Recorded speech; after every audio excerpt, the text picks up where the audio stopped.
algunes consideracions, per exemple, a l'auditoria externa de la contracta de residus, la número 19. Un any després, continuem esperant l'estudi de remunicipalització dels serveis inclosos dins d'aquesta contracta, aprovat al ple. Li preguntem al govern, el pensen presentar dins de la present legislatura o pensen esperar fins a la propera per fer-ho? Veient el detall dels sistemes de control i seguiment de la contracta per recollida de residus urbans i neteja viària, inclús a l'expedient presentat per l'àrea d'Espai Públic, Habitatge, Urbanisme i Sostenibilitat, al punt 13 del present ple de desembre, ens preguntem quants diners ens està costant a les veïnes de l'Hospitalet vigilar l'estricte compliment de la contracta per part de l'empresa concessionària.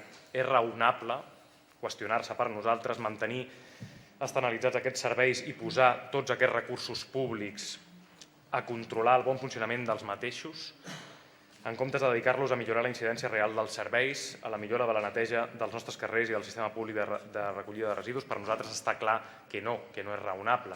Per nosaltres seria molt més raonable la gestió pública d'un servei públic, però ens agradaria que ens expliquessin com està el tema de l'estudi.